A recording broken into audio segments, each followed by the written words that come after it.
Welcome दोस्तों। UP के विकास में मनमोहन सिंह का हाथ है। भरी सदन में अखिलेश यादव ने सत्ता पक्ष के पैरों से जमीन निकाल दी। उसके बाद नहीं हुआ यूपी का विकास। सदन में बैठे सत्ता पक्ष के होश उड़ा दिए, क्योंकि सदन में बोले जाने वाली बात पूरा देश देखता है। पूर्व प्रधानमंत्री मनमोहन सिंह का यूपी विकास में उनका हाथ। पूर्व मुख्यमंत्री उत्तर प्रदेश अखिलेश यादव ने भरी सदन में उनकी तारीफ की और यूपी के चौतरफा विकास में कांग्रेस के जमाने में हुआ, जिस वक्त प्रधानमंत्री मनमोहन सिंह थे, उत्तर प्रदेश के विकास का सारा प्रपोजल मनमोहन सिंह ने एक्सेप्ट किया और विकास की राह में केंद्र सरकार का पूरा सहयोग दिया। सत्ता पक्ष के पैरों तले जमीन निकाल दी। उसके बाद यूपी का कोई विकास नहीं हुआ।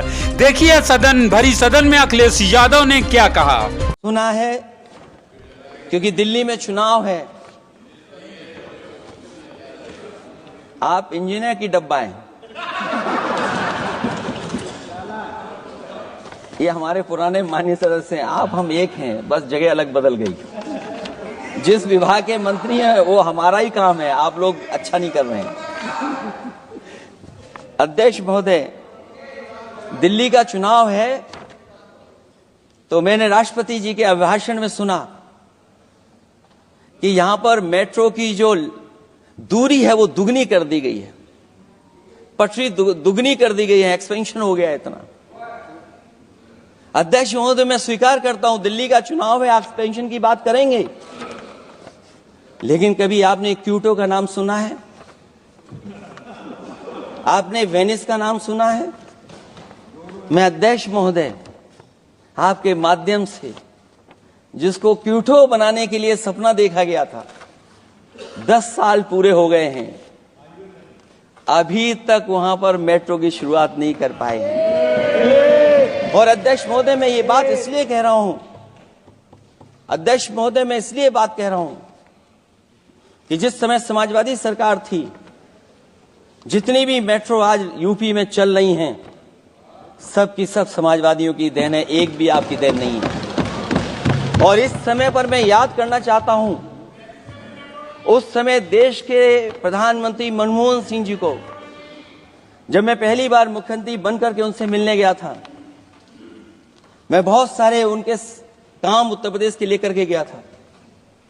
आज वो हमारे बीच नहीं हैं, लेकिन कम से कम उन्हें इसी बात से याद कर रहे हैं, जो मैंने काम उस समय दिए थे, एक एक काम उस समय के प्रधानमंत्री जी ने मेरा पूरा कर करके, और उसका परिणाम ये हुआ है अध्यक्ष महोदय, और उसका परिणाम ये हुआ है कि आज उत्तर प्रदेश में जितनी भी मेट्रो चल रही है, चाहे वो लखनऊ की हो, कानपुर की हो, आगरा की हो, नोएडा की हो, ग्रेटर नोएडा को जोड़ रही हो, दिल्ली को जोड़ रही हो। और अध्यक्ष महोदय, जिस समय उद्घाटन हुआ था दिल्ली से नोएडा को जोड़ने वाली मेट्रो का, उस समय देश के प्रधानमंत्री एक विदेश के बहुत बड़े उनके साथ बैठ करके गए थे उद्घाटन करने। वो अगर किसी ने काम किया था पूरा, तो नोएडा अथॉरिटी और समाजवादी सरकार ने, उसमें आपकी देन कोई नहीं थी। ये बात मैं मेट्रो की इसलिए कर रहा हूं कि जो लोग दिल्ली में मेट्रो बना रहे हैं, वो बनारस में मेट्रो क्यों नहीं बना पा रहे हैं? और दिल्ली का विकास अपने आप हो जाएगा, बस ये जो भारतीय जनता पार्टी की दिल्ली वाली सरकार है वो हस्तक्षेप करना बंद कर दे। अध्यक्ष महोदय, रिवर लिंकिंग का कार्यक्रम कुछ दिन पहले प्रधानमंत्री जी ने किया। अध्यक्ष महोदय, मैं आपके माध्यम से, जहां किसानों के लिए एक नई चीज आ रही है, जिससे कि न केवल उनकी खेती बाड़ी बल्कि बहुत सा सुधार दिखाई देगा। खेती बाड़ी को भी पानी मिलेगा, पीने का भी पानी होगा। इंटरलिंकिंग पुरानी योजना है, और मुझे याद है जब पहली बार उसका एमओयू साइन हुआ था, उस समय दोनों प्रदेश के मुख्यमंत्री शामिल थे, लेकिन जब उद्घाटन हुआ है तो दोनों के प्रदेश के मुख्यमंत्री वहां से गायब थे। और वो कारण अगर जानना चाहोगे तो वो कारण भी बता दूंगा अगर आप कहोगे तो। जहां इंटरलिंकिंग हो रही रिवर की, ये अच्छी योजना है। 40,000 करोड़ रुपए आप खर्च करने जा रहे हैं। लाखों लाख जमीन उत्तर प्रदेश और मध्य प्रदेश की सिंचाई के लिए शामिल हो जाएगी। लोगों को पीने का पानी मिलेगा। लेकिन जिनकी जमीन जाएगी उन किसानों को, गरीबों को क्या सरकार मदद कर रही है? लैंड एक्विजिशन मैंने भी की एक समय पर, और मुझे याद है अध्यक्ष महोदय, जब मैंने लैंड एक्विजिशन किया था उसमें भारत का ये लैंड एक्विजिशन एक्ट नहीं आया था। मैंने किसानों से बातचीत की थी और किसानों से समझाया कि ये योजना से, परियोजना से क्या लाभ होने जा रहा है। वहां के किसान तैयार हो गए और उसका परिणाम यह था कि 21 महीने में देश का सबसे बेहतरीन एक्सप्रेसवे और जमीन एक्वायर कर करके हम लोगों ने बना करके दिखा दिया। और जब उद्घाटन हुआ था तो उसमें भारतीय वायुसेना के विमान सुखोई और मिराज को उतार करके हम लोगों ने उद्घाटन किया था उसका। ये बात मैं इसलिए बता रहा हूं, जिस हाईवे पर देश के प्रधानमंत्री जी उतरे थे और उद्घाटन के बाद प्रधानमंत्री जी के पीछे पीछे कोई चल करके आया था। वो हाईवे भी अगर किसी ने डिजाइन किया था तो समाजवादी सरकार का डिजाइन था, वो भारतीय जनता पार्टी का डिजाइन नहीं था। और अगर इनका डिजाइन होता तो उत्तर प्रदेश में कोई नया हाईवे ऐसा बना करके दिखाएं जिससे हवाई जहाज उतर जाए। नहीं तो मैं मानूंगा कि आप जो कह रहे हैं कि आधुनिक इंफ्रास्ट्रक्चर बनाना चाहते हैं, आपकी परिभाषा क्या है आधुनिक इंफ्रास्ट्रक्चर की?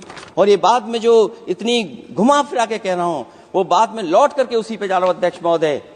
अगर 40,000 करोड़ की योजना बनी है रिवर इंटरलिंकिंग की, तो जिन किसानों की, जिन गरीबों की जमीन जा रही है उन किसानों को आप सही तरीके से मुआवजा, मदद उनकी क्यों नहीं कर रहे हो आप? अध्यक्ष महोदय, मैं इस अभिभाषण के माध्यम से जब सदन में जवाब आए तो उन किसानों की मदद होनी चाहिए। वो किसानों के पास कुछ नहीं है। उसके बाद आपका जो पैकेज है, आपका पैकेज पता नहीं क्यों कंजूस बनाता है कोई। आपका पैकेज कंजूस बनाता है कोई। कम से कम आपका दिल बड़ा होना चाहिए, और इतना बड़ा दिल हो कि किसान खुशहाली के रास्ते बजाए। आपने किसानों की आय दोगुनी नहीं की, आप आय दोगुनी नहीं कर पाए हैं। कम से कम उन्हें वो मदद करने का काम करें। इसमें अध्यक्ष महोदय, मैं राष्ट्रपति जी के अभिभाषण पर पढ़ रहा था कि सोलर को लेकर के और रूफटॉप सोलर एनर्जी को, स्कीम को लेकर के बहुत बड़ी योजना और कई हजार करोड़ रुपए सरकार खर्च कर रही है। मुझे याद है जब देश के राष्ट्रपति कलाम साहब थे, उन्होंने एक प्रेजेंटेशन किया था सरकार के सामने, और प्रेजेंटेशन के बाद मैंने उनसे निवेदन किया कि अगर ये योजना मैं कर दूं तो आप क्या उद्घाटन करने आएंगे? उन्होंने कहा कि अगर ये आप कार्य योजना लागू कर देंगे तो उद्घाटन करने भी मैं आऊंगा। अध्यक्ष महोदय, उस दिन आंधी तूफान था, टेंट बिल्कुल उड़ गया था। इतना शायद पानी और बिजली का चमकना इतना था कि मैंने खुद रिक्वेस्ट की थी उनसे कि आप मत आइए, फिर कभी हम लोग कार्यक्रम कर लेंगे। लेकिन वो कार्यक्रम में आए, उन्होंने उद्घाटन किया।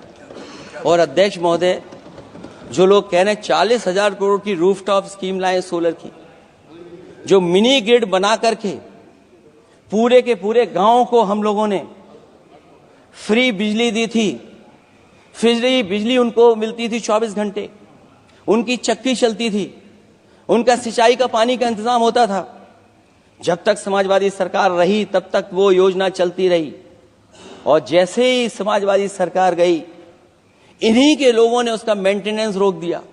न केवल उस गांव का जिसका राष्ट्रपति रहे उन्होंने उद्घाटन किया, बल्कि और जितनी भी सोलर की स्कीम चल रही थी, लोहिया आवास में जहां सोलर स्कीम के माध्यम से हम लोग गरीब को सोलर पैनल के माध्यम से उनको बिजली दे रहे थे, फ्री बिजली, उन सब योजनाओं को इन्होंने बंद करने का काम किया है। चीन जैसा देश केवल एक पे हमला नहीं कर रहा है अध्यक्ष महोदय, आपकी जमीन भी छीन रहा है और आपका बाजार भी छीन रहा है।